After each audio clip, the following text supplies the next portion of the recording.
una temática que tiene que ver con cielos abiertos. Y veíamos que los cielos abiertos significa que son el respaldo, la bendición, la aprobación de Dios sobre nuestra vida, y todos necesitamos tener cielos abiertos. Yo le compartía hace algunas semanas cómo Salomón se determinó a edificar una casa para Dios. Él determinó, es decir, tuvo la determinación de hacer algo para Dios. Y ese algo para Dios era edificar una casa. Y relacionábamos esa casa que Salomón edificó con nuestra vida, porque la Biblia enseña que somos templo del Espíritu Santo. Y cuando nosotros nos proponemos a edificar nuestra vida para Dios, entonces Dios ve esa determinación, abre los cielos sobre nuestra vida y envía su bendición. Veíamos que Salomón terminó la casa que edificó para Dios. Hablábamos de que no solamente hay que proponernos edificar nuestra vida para el Señor, sino que tenemos que cerrar ciclos, tenemos que avanzar. No debemos quedarnos a medias en el camino, porque Dios nos ha sacado de Egipto, pero tiene un Canaán esperando para cada uno de nosotros. Pero es sumamente importante que usted y yo terminemos o continuemos en el proceso por donde Dios nos lleva. Veíamos que Salomón cubrió de oro el interior del templo, donde él estaba valorando el lugar donde iba a estar la presencia de Dios. Cubrió de oro el lugar santo, cubrió de oro el lugar santísimo, cubrió de oro el arca, todo lo cubrió de oro, de un material valioso, porque él estaba valorando la presencia que iba a habitar en ese lugar, que era la presencia de Dios. Y en este sentido yo le hablaba a usted que es importante que nosotros le demos valor a nuestra vida espiritual. Así como muchas veces nos preocupamos por llevar el alimento a nuestra casa, por tener un buen trabajo, por ser responsables con la manutención de nuestra familia, es más importante, sobre todo, profundizar en nuestra vida espiritual y en nuestra relación con Dios, porque de ahí depende todo lo demás. Si usted quiere que le vaya bien en la vida, si usted quiere que su familia esté en cobertura y con cielos abiertos, usted debe valorar su vida espiritual profundizando en su relación con Dios.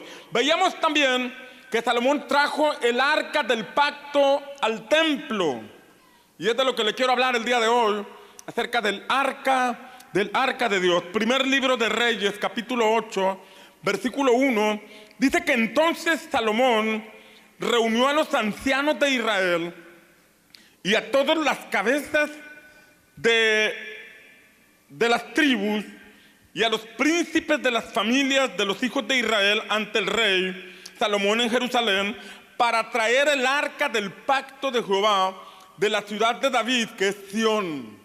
Una cosa es que nosotros nos determinemos a edificar nuestra vida. Otra cosa es que cerremos ciclos. Usted puede tomar las escuelas, usted puede ir avanzando, usted puede ir conociendo. Una cosa es que usted valore su vida espiritual y asista fielmente a todas las reuniones, pero más allá todavía es que necesitamos la presencia de Dios en nosotros. Usted y yo tenemos cierta capacidad, usted y yo tenemos cierto conocimiento, usted y yo tenemos ciertas fuerzas, pero Dios quiere llevarnos mucho más allá de donde nosotros hemos sido capaces de llegar. Hasta este momento, usted y yo somos el resultado de nuestras decisiones y de nuestro esfuerzo. Si de aquí en adelante, ahora que usted tiene a Cristo, que tiene al Espíritu Santo, usted quiere seguir haciendo las cosas en sus propias fuerzas, usted va a tener los mismos resultados. Pero si usted entiende que Dios quiere ayudarle, que Dios quiere fortalecerle, que Dios quiere romper los obstáculos que hay en su camino, que Dios quiere intervenir en su vida, llenarlo de su presencia, para que usted no solamente pueda caminar, sino que pueda correr y después volar como las águilas, entonces usted va a buscar la presencia del Espíritu de Dios. ¿Alguien dice amén? ¿Sabe que hace algunos años, hace un par de años creo, Paco me invitó a participar, Paco García, el esposo de Lorena, me invitó a participar en una carrera, la carrera que iba a celebrarse aquí en la ciudad, y entonces me dijo, van a ser 5 kilómetros. Y yo recuerdo que le dije, pues voy a empezar a entrenar para correr, ¿no? Para participar. Y recuerdo que llegué a la caminadora, allá a un gimnasio donde voy, llegué a la caminadora y que le pongo 10 kilómetros de velocidad sin calentar mucho, 10 kilómetros para en media hora o menos llegar a los 5 kilómetros. Y entonces que me meto casi sin calentar y que empiezo a correr y hice 27 minutos en los 5 kilómetros, pero al final me dolió el chamorro, el tendón, me lo lastimé y casi terminé cojeando. Y ya después de eso ya no pude correr igual porque me lastimaba el chamorro. Y recuerdo que no pude correr en la competencia porque no fui por la camiseta a tiempo. Y ya dije, correr sin la camiseta, sin que me vayan a dar el premio, pues mejor no corro, ¿no? Y ya después hubo el maratón de los muchachos aquí en el perimetral. Y recuerdo que me inscribí para correr. Y ya venía yo bien machín para hacer ejercicio y correr. Pero en la mañana no hubo calentamiento. Yo pensé que iba a haber calentamiento. Y nada más de pronto, pues ya 1 minuto de calentamiento y vámonos. Y a los 100 metros que me aflora la lastimadura que traía en el chamorro. Y me fui caminando todo el trayecto. Alguien me decía, ya regresa ese pastor. No, pues tengo que dar la vuelta. Pues si estamos convocando a esto, tengo que poner el ejemplo. Y me llevé como media hora dándole vuelta a esa carrera y con el chamorro lastimado, ¿no? Bueno, ya pasó el tiempo, por ahí alguien me sobó y ya estaba bien. Y hace 4 semanas, volví a correr y estaba corriendo 7 kilómetros diarios en 1 hora. Aunque usted no lo crea, era corriendo, no rodando. Y recuerdo que un día dije, ahora voy a correr 10. Vamos a echarle ganas, 10 kilómetros en 1 hora. Y recuerdo que me volvió a lastimar el chamorro. Y tuve que parar la caminadora y me lastimé y nuevamente a buscar a la persona que soba. Ya me sobó y me dijo, mire, no corra durante 3 días, solamente camine. Y ya después de 3 días usted empieza a trotar y ya después recupera otra vez la velocidad que estaba corriendo. Pues está bien, 3 días caminando y en eso salí de viaje, ya no pude correr algunos días y ya que regresé, empecé otra vez a correr, corrí 5 kilómetros, ahí la llevamos, corrí 6 kilómetros, ahí la llevamos y hace 3 días quise correr 8 kilómetros y ya iba dándole cuando me lastimé la otra pierna. Y dije, parezco carrito viejo, ¿verdad? Que al motor se le revienta la banda y luego la llanta se le poncha. Pero a la conclusión que llegué es que físicamente ya tengo un tope. Físicamente ya no puedo correr 12 kilómetros. Recuerdo que cuando Angelita estaba en la secundaria, hace poquito, recuerdo que nos invitaron a una competencia donde ellos iban a estar corriendo y los jóvenes iban a correr y los papás también iban a correr. Y entonces pues yo me anoté bien picudo, ¿no? Bien machino, no, pues yo corro ahí, ¿no? Y era una carrera de relevos de 100 metros, 4 por 100, y entonces nos dieron chance, según ellos, de ir casi a la mitad de la competencia, a la mitad de la carrera, a la mitad de la pista. Y los muchachos iban a empezar mucho después que nosotros. Y entonces empezó el primer papá, a mí me tocó ser el cuarto papá que recogía la estafeta. Y entonces pues yo veía que venía el corredor hacia mí y los muchachos ya habían salido. Y yo recuerdo que agarré la estafeta y me puse a correr, le metí toda la velocidad que puse, la velocidad que pude, y iba con todas mis fuerzas, con la lengua de fuera y el pelo volando.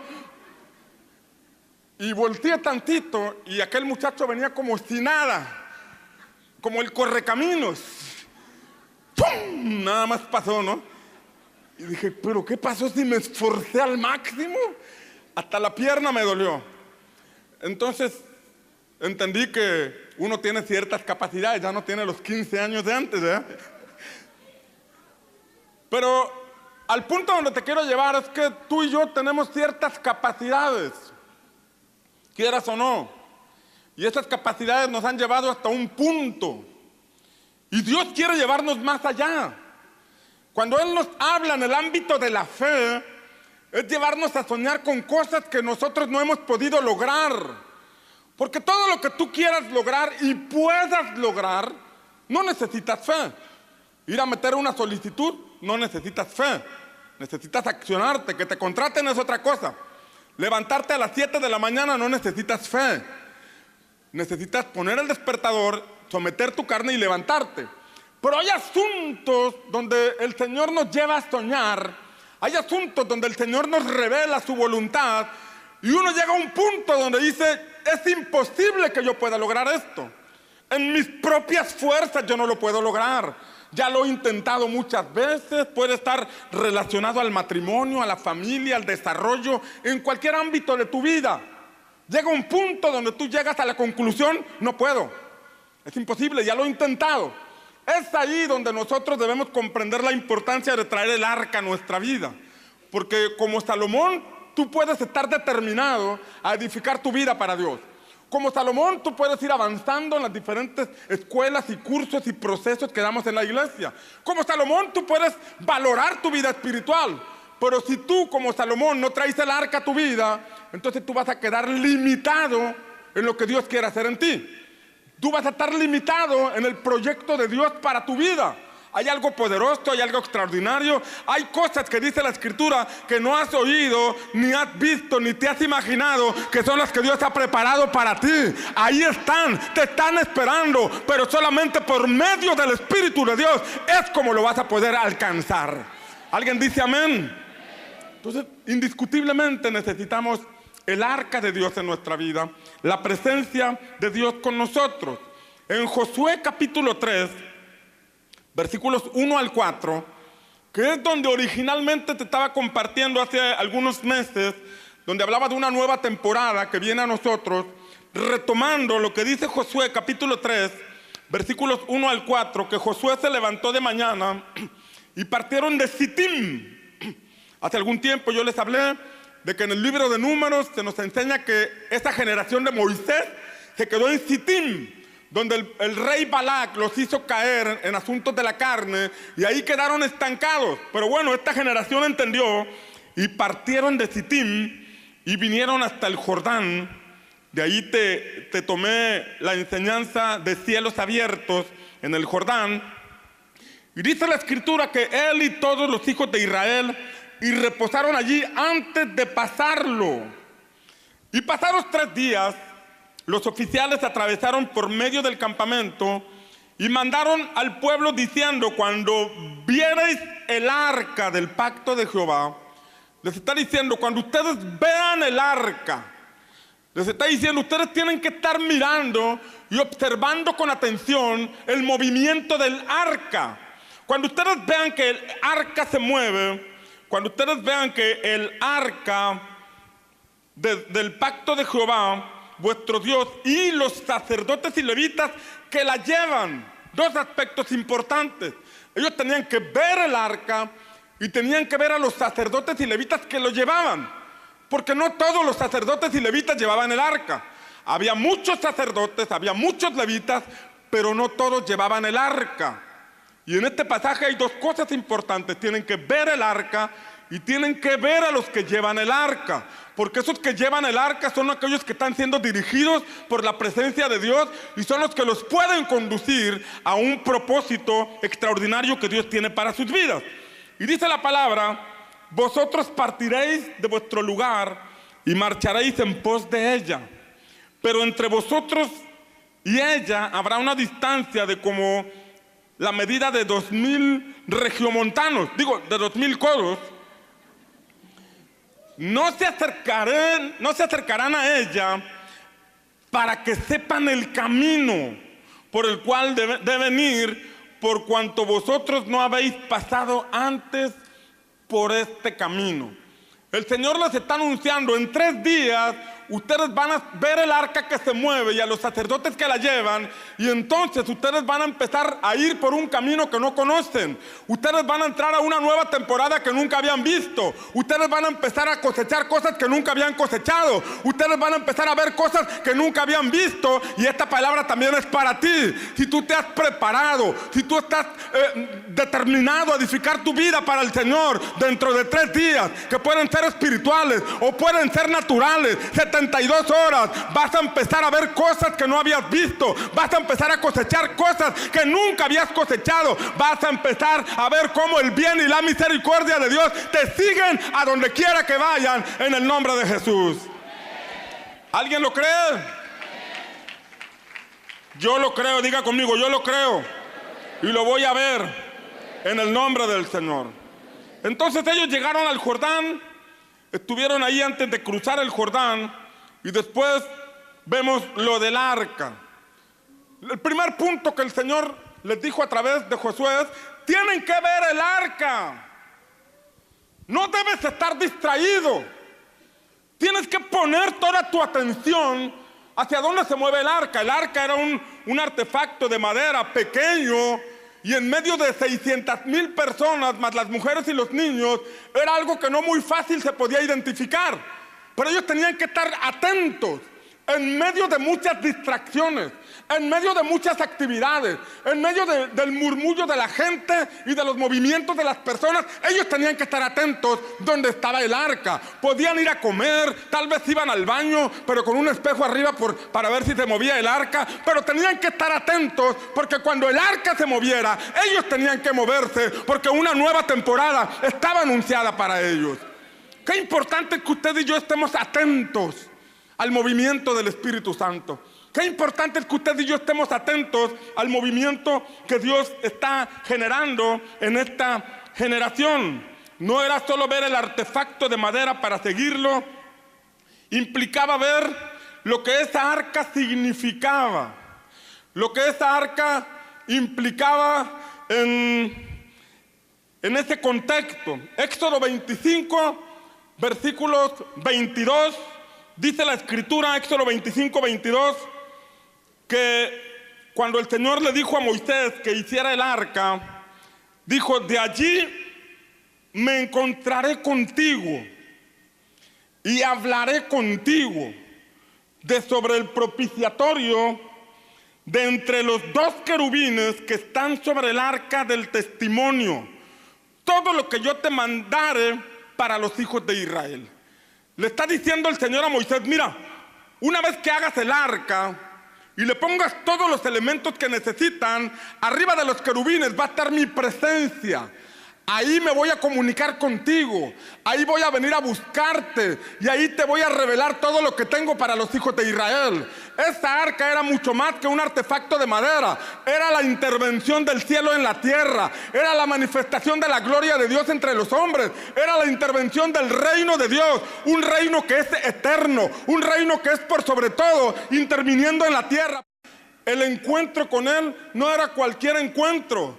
Era un encuentro que debería valorarse, era un encuentro que debería honrarse. Y aquí vemos que Dios le dice: yo voy a venir a ti sobre esa arca, me voy a manifestar y te voy a hablar personalmente. En medio de una congregación, un hombre llamado Moisés levantó esa arca y Dios le hablaba personalmente a él. Tú y yo podemos formar parte de una congregación, podemos ser muchos, pero mi Dios tiene palabra para cada uno de nosotros. Mi Dios tiene planes para cada uno de nosotros. Él no se ha olvidado de ti, Él no te ha ignorado, Él ha escuchado tus oraciones. Pero si tú entiendes la importancia de valorar el arca, tú vas a ver cómo el cielo interviene en tu vida. Tú vas a escuchar la voz del Espíritu Santo, cómo dirige tu vida, y empiezas a desarrollar una vida extraordinaria de la mano del Señor. ¿Alguien dice amén? Miren lo que dice el libro de Números, capítulo 10, versículos 33 al 36, en relación al arca. Dice: así partieron del monte de Jehová camino de 3 días, y el arca del pacto de Jehová fue delante de ellos camino de 3 días, buscándoles lugar de descanso. Estaba el campamento y el arca se adelantaba 3 días para buscarles lugar de descanso. ¿Te has cansado de tomar malas decisiones? ¿Te has cansado de que las cosas no salgan como tú esperas que salgan? ¿Cómo necesitamos que el arca vaya delante de nosotros, abriendo camino y preparando descanso para nosotros? Cuando tomamos decisiones basadas en la voluntad de Dios, esas decisiones traen paz, traen descanso. Tal vez hay guerra, tal vez hay dificultades, pero la paz de Dios, que sobrepasa todo entendimiento, guarda nuestros corazones. Esa paz de Dios nos permite caminar por encima de las circunstancias. Hay una tormenta debajo de ti, hay guerra debajo de ti, pero tú vas en las alas de águila, como dice la palabra que Dios llevó al pueblo de Israel, como en alas de águila, por encima de la tormenta, por encima de las circunstancias. Ese es el Dios en el que tú y yo creemos. ¿Alguien dice amén? Dice que iba delante de ellos buscándoles lugar de descanso.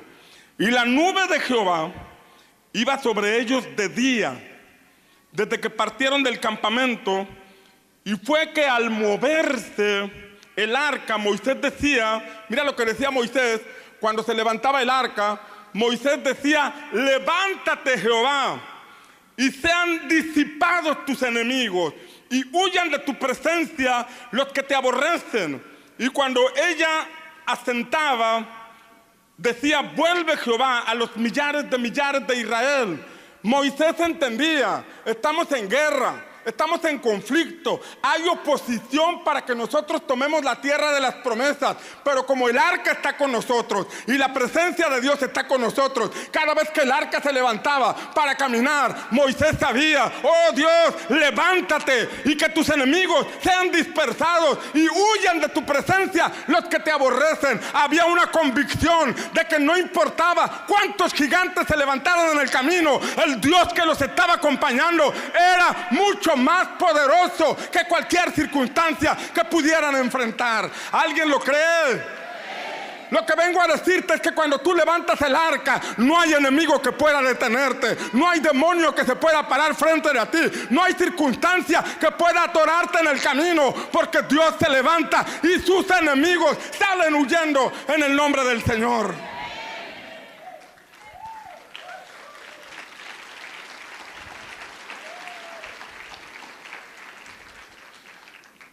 Entonces la gloria de Dios les daba cobertura, les daba dirección, les daba protección y les daba descanso. Podían tener paz en medio de cualquier mala noticia. El enemigo viene a tratar de desestabilizarnos por medio de mensajes, con malas noticias. Las malas noticias entran por tus oídos, llegan a tu mente y pueden causarte incertidumbre. El diablo no viene a agarrarte del brazo ni del pescuezo ni a jalarte los cabellos. El diablo te manda mensajes, te manda señales para que tú te desestabilices. Malas noticias que te llegan para que tú te desestabilices, te desanimes y decidas volver atrás.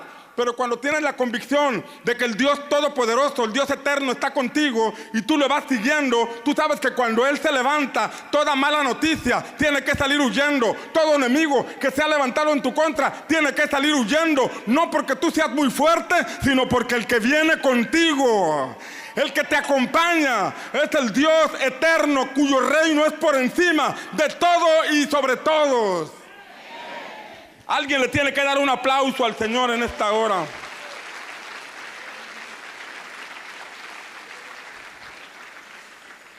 Ahora, hablar del artefacto de madera, hablar del arca, del pacto, no es para que nosotros creamos que era como un amuleto o como un instrumento que podemos tener en la casa, sino que el arca contenía varios elementos, como lo he enseñado en otras ocasiones. Varios elementos. Era una arca de madera cubierta de oro y dentro tenía una urna con 3 compartimientos que tenía maná, tenía la vara de Aarón y tenía la copia de la ley. Arriba estaban los querubines de oro, unos querubines, y encima estaba la presencia de Dios. La gloria de Dios sobre esos 3 elementos. Esos 3 elementos que nosotros debemos prestar atención. ¿Qué significan esos 3 elementos? Porque una cosa es que usted tenga la presencia de Dios, una cosa es que usted sea salvo y tenga a Cristo en su corazón, una cosa es que usted lea la palabra, pero otra cosa es que usted cuente con el respaldo de Dios, usted cuente con la aprobación de Dios, usted cuente con la dirección divina que le abre puertas y lo lleva a una nueva temporada. No es solamente tener una Biblia en la casa, una Biblia en el brazo, una Biblia abierta en la sala de nuestra casa, sino que se trata de comprender qué significan esos 3 elementos que estaban en el arca. Como ya les he dicho, el maná que estaba en esa urna representa lo sobrenatural de Dios. ¿Qué representa? Lo sobrenatural de Dios. Usted y yo necesitamos creer en el poder sobrenatural de Dios. Porque si usted y yo no creemos en el poder sobrenatural de Dios, solamente caminamos en el mundo natural, en las cosas que humanamente se pueden lograr, en las cosas que usted en sus fuerzas puede hacer, y ahí no necesita de Dios, porque es algo natural. Pero en la fe implica creer en algo sobrenatural, significa creer en cosas que aún no son, pero que como Dios dice que van a ser, tú lo crees, y aunque tus ojos naturales te dicen que es imposible, tú estás escuchando la voz del Señor que te dice que algo bueno, algo nuevo viene para ti. Tal vez mañana recibes una mala noticia y esa mala noticia te desestabiliza, pero como hoy Dios te habló a tu espíritu y tú lo creíste, esa mala noticia no te desestabiliza porque tú estás firme sobre el ancla de la fe. A ti te sostiene el Dios Todopoderoso.